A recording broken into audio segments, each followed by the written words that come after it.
nós vamos falar sobre partes e procuradores. Esse tema, partes e procuradores, na tela, ele é um tema bastante frequente dentro das provas do CESP, né? Embora a cobrança aqui seja bem mais tranquila. Parte de partes e procuradores seja algo que não vai demandar aqui de nós um esforço maior, como é outros temas que nós já estudamos, ok? Na tela. Vejam só, dentro do estudo de partes e procuradores, vejam lá. A respeito da jurisdição da ação e dos sujeitos do processo, julgue. Aí vem a questãozinha do CESP. Situação hipotética. Olha lá que legal. Determinado réu criou embaraço à efetivação da decisão judicial provisória. Considerando a gravidade dessa conduta, o magistrado aplicou uma multa de 15% sobre o valor da causa. Nessa situação, a imposição da multa é legítima, visto que a conduta do réu constitui ato atentatório à dignidade de justiça. Aqui, pessoal, vejam, você tem que lembrar desse esqueminha, né? Eu sempre trago ele nas aulas, eu trago ele nas nossas videoaulas, no nosso PDF. Por quê? Porque você não pode confundir ato atentatório à dignidade com litigância de má-fé. Vejam só, respondendo à questão, criar embaraços à efetivação do processo é o quê? Uma hipótese de ato atentatório à dignidade. A multa pode ser até 20%. Então, pergunto, tá certo lá a assertiva? Tá perfeito, pessoal. Né? Tá perfeito. Então vejam, ato atentatório à dignidade da justiça é um dano ao poder judiciário, ao passo que a litigância por má-fé é um dano direto à parte contrária. Não que na litigância o poder judiciário não seja prejudicado, não que no ato atentatório à dignidade da justiça a parte também não seja prejudicada, mas o prejuízo direto à parte se dá na litigância, o prejuízo direto ao poder judiciário se dá no ato atentatório, certo? Portanto, cuidado com isso. Tanto é que, se você for verificar, já que o dano é do Poder Judiciário, os recursos recolhidos na multa são revertidos para quem? Para o Poder Judiciário. Na litigância de má-fé, os recursos serão revertidos para quem? Para a parte que sofreu, né? Para a parte que sofreu o dano, ok? Legal. A multa também é diferente. Na litigância, ela varia de 1 a 10. No caso do ato atentatório, até 20%. E as hipóteses também são distintas, né? Depois você dá uma olhadinha. Então, voltando para a questão, nós temos aqui uma assertiva que está correta, certo? Nós temos uma assertiva que está correta. O percentual está dentro do limite e a situação gera, sim, ato atentatório à dignidade da justiça. Agora vamos para a outra assertiva.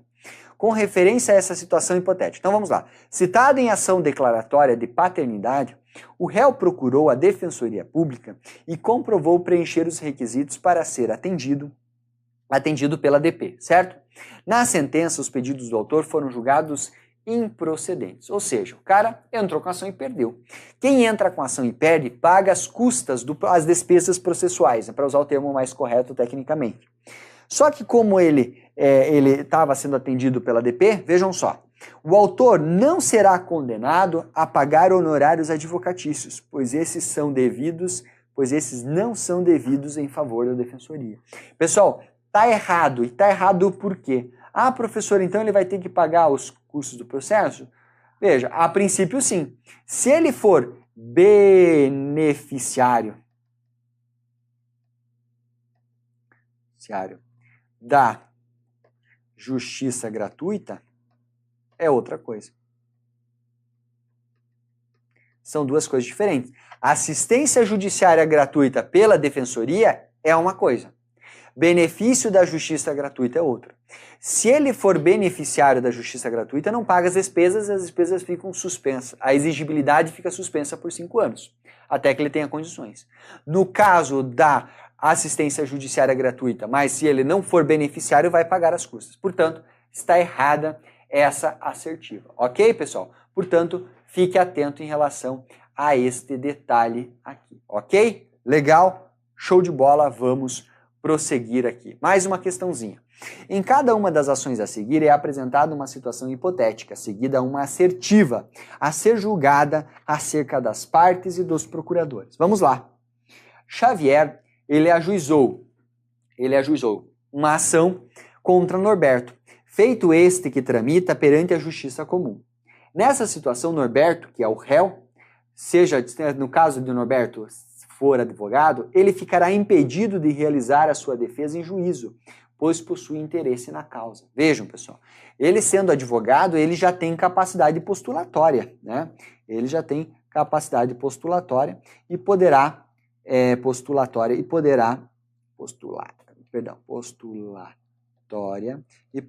atuar em causa própria, né? Então, a letra A está incorreta. Letra B. A empresa Bento e Silva ajuizou uma ação contra Juliano. Nesse caso, a procuração que confere poderes ao advogado para ingressar em juízo devem indicar como outorgante o sócio majoritário da empresa Bento e Silva. Vejam, pessoal, não necessariamente, né, vai ser quem o estatuto da pessoa jurídica prever, não necessariamente o sócio majoritário.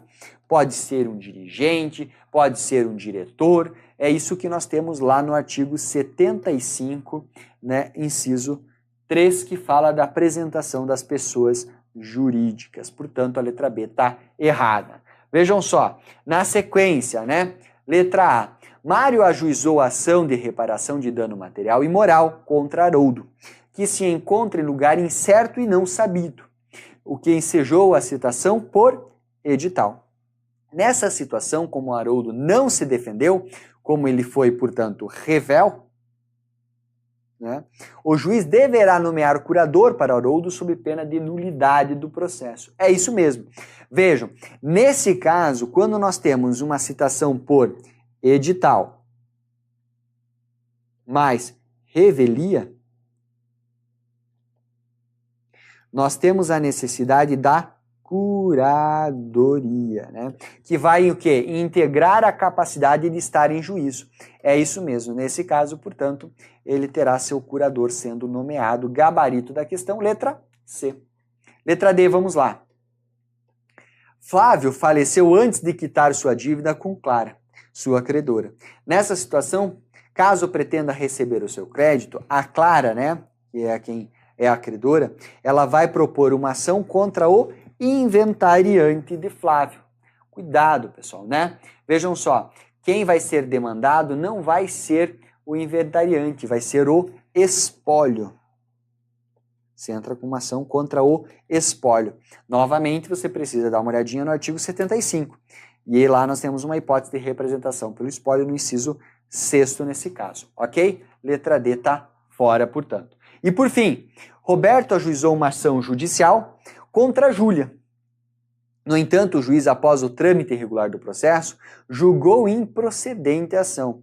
Por falta de provas, a parte não conseguiu provar. Nessa situação, o juiz deve aplicar uma multa de litigância de má-fé ao autor, porque ele não tinha provas? Não, pessoal, vejam só. Se eu voltar aqui o slide, você vai ver o seguinte, litigância, quando o cara atua contra texto expresso de lei, quando ele altera a verdade dos fatos, quando ele pretende objetivo ilegal, quando ele põe resistência injustificada ao processo, quando ele procede de modo temerário, quando ele provoca incidente manifestamente infundado e quando ele entra com recurso manifestamente protelatório. Portanto, não tem a situação de falta de provas. Essa assertiva está o quê? Essa assertiva está incorreta. Letra C, gabarito da questão. E para que nós possamos encerrar esse ponto, vejam só. Assinale a alternativa correta de novo. A condenação judicial da parte em multa de indenização decorrente de litigância de má-fé depende de requerimento da parte prejudicada, devendo os valores da multa de indenização serem liquidadas por arbitramento. Vejam só, pessoal, o artigo 81 lá do NCPC fala que a multa de litigância de má-fé pode ser dada do quê? De ofício. Portanto, a letra A está incorreta. B. Ressalvado o regime de separação absoluta, o ordenamento jurídico exige que a pessoa casada proponha ação que verse sobre direito real imobiliário em litisconsórcio ativo necessário com o seu cônjuge. Vejam só, tá errado. Tá errado por quê, pessoal? Tem que cuidar aqui, tá? Tem que cuidar aqui por quê? Você vai dizer assim, ah, professor, se eles estão casados em regime de separação absoluta, não tem que observar o regime do litisconsórcio se necessário. Agora, se eles estiverem casados num regime de comunhão parcial e o bem se referir à constância do casamento ou em regime de comunhão universal, em relação a qualquer bem do casal, eles deverão propor ação juntos, né, os dois entrarem como litisconsórcios ativos necessários, ou se um deles entrar com ação, o outro deverá autorizar o outro cônjuge. Né? Por exemplo, minha esposa entra com uma ação para discutir um bem nosso. Ela quer, sei lá, cobrar uma indenização ou quer tentar pleitear um imóvel, alguém está pleiteando um imóvel contra nós. Enfim, ela vai entrar com uma ação, no caso, como pleiteando contra nós, não, ela vai entrar com uma ação para tratar do imóvel nosso. Nesse caso, nós entramos com a ação junto, ou ela entra com uma ação e eu dou uma autorização para ela. Se eu não quiser entrar com a ação, o que ela vai fazer? Ela vai entrar com uma ação, vai me colocar no polo réu da ação, ela vai me colocar como réu da ação, para que o juiz faça o suprimento da vontade. E vai verificar se eu estou negando entrar com essa ação com razão ou sem razão, com justificativa plausível ou não. Se o juiz entender que a minha justificativa não é plausível, ela vai suprir a minha vontade judicialmente e a ação vai seguir. Fato é que no regime de separação absoluta nós não temos isso, certo? No regime de separação absoluta não temos isso. Letra C. Vamos lá. De acordo com o STJ, e a jurisprudência aparecendo aqui, pessoal, na hipótese de rejeição da impugnação de cumprimento de sentença, o magistrado deve fixar nova verba honorária a ser acrescida àquela já fixada na fase executória, tá? Vejam, a súmula 517 fala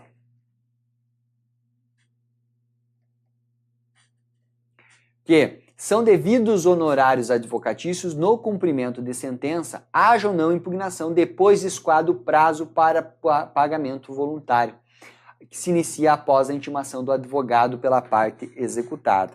E você vai ler essa súmula juntamente com a súmula 519, que diz o quê? Que na hipótese de rejeição da impugnação ao cumprimento de sentença, não são cabíveis os honorários advocatícios. Portanto, letra C está fora. Letra D. A alienação de coisa ou de direito litigioso por ato entre vivos, a título particular, não altera a legitimidade de partes. Artigo 109 do CPC.